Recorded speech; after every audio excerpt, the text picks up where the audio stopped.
Hi everyone, Simon Keeling here at midday on Thursday the 20th of September. Just a quick update for you on Sunday's storm. Thanks for coming along and watching weatherweb.net. We kept free of charge by the adverts around the screen, so thanks for your continued support. Just wanted to show you this satellite picture first of all. This is from the University of Dundee. If you go to Google and type in weather and Dundee, you'll come up with the satellite page. If you log on to there, you'll be able to get these expert, wonderful pictures. There's the British Isles look just underneath the cloud this morning. Here's Iberia sticking out, but these are the Azores Islands down towards the southwest of Ireland, and way out in the Atlantic, in fact, way southwest of Ireland. But this system here is Tropical Storm Nadine, which has been hanging around the islands for several days. But what I want you to notice is this feature here. You see that lighter grey colour here? This is a trough that's out in the Atlantic. You often hear me talk about troughs, and this is a great example. The trough is out here in the Atlantic, and it's this upper system that's going to be driving the storm for Sunday, and I'll show you where the latest information suggests the storm's going to go in just a moment. But these are the charts from Weather Online, the 500 millibar forecast chart. The time of validity is up here in the top left hand corner, so this is Thursday today. Look, here's the British Isles, obviously. Here are the Azores Islands, and look, here's our trough. You see that U shape there in the solid lines? Well, this is our trough that we saw just on the satellite picture out here, look, in the Atlantic. There it is, sat out in the Atlantic. Now, watch what happens. This little warm area here is Tropical Storm Nadine. Now, watch what happens as we run through the sequence in 6-hour steps. Look, our trough here engages fully with Nadine. It then gets strengthened. We've got this cold air digging in, look, over a warm sea. So this cold air is digging down over a warm Atlantic.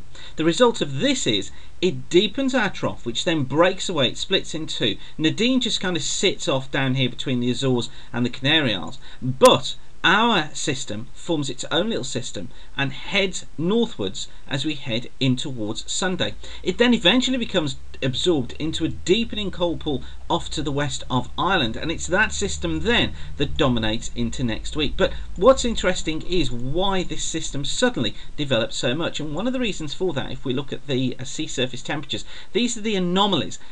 Just look how much warmer than normal the sea is down here to the west of Madeira and to the southeast of the Azores. We're 2 to 2.5 degrees and more above normal. So what's happening here is this cool air is coming aloft, still got warm air at the surface. It's very unstable. It destabilizes the thing. It allows air to lift, hence the reason why we get this massive area of precipitation developed and that trough deepening. Now, if we take a look at the rainfall prediction, this is from weatheronline.co.uk, and top left hand corner here is the time of the prediction. Now, here's Tropical Storm Nadine, and you'll notice what happens as I run the sequence. Look, she forms here, this little area of low pressure goes into Nadine associated with the trough, and we get this breakaway area of precipitation forming around the middle of the day tomorrow.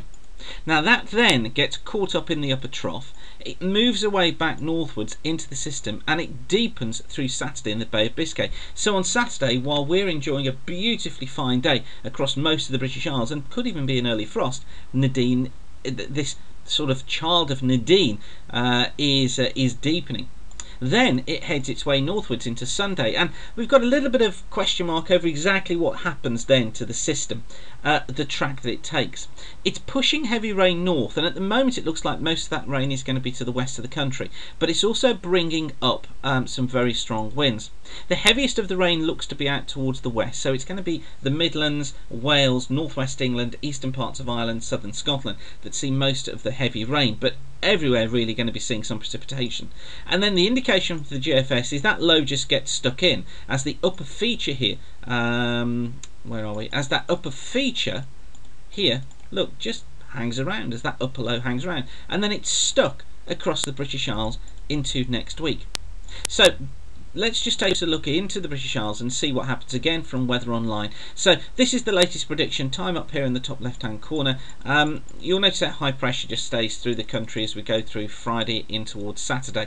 This is the position Saturday morning with the cold air coming in. But look, down to the southwest here comes the low, and the latest track puts it across southwest England, through Wales during the latter part of Sunday. Now, just look how close together those isobars are. Now, bear in mind these are every couple of these are every millibar, so you've got to bear that in mind. But it just shows how strong those winds could be as that low tracks northwards and affects all parts of the country.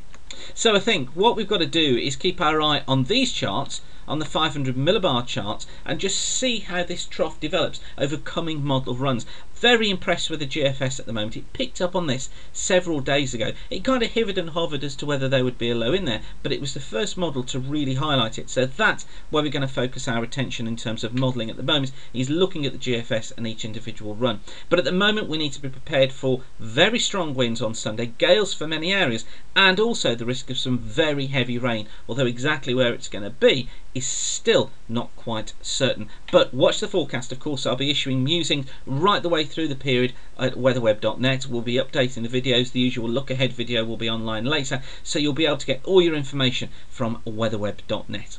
Of course, you can follow me on Twitter at Weather School, and also on Facebook too. Just do a search for Weather School on there. So thanks for watching. Here's to a busy few days here at weatherweb.net. Please do tell all your friends about us. Spread the word around that these videos are here, and we'll be updating on the position of the storm through the course of the coming days. So thanks again for watching. Keep the sun shining, and bye for now.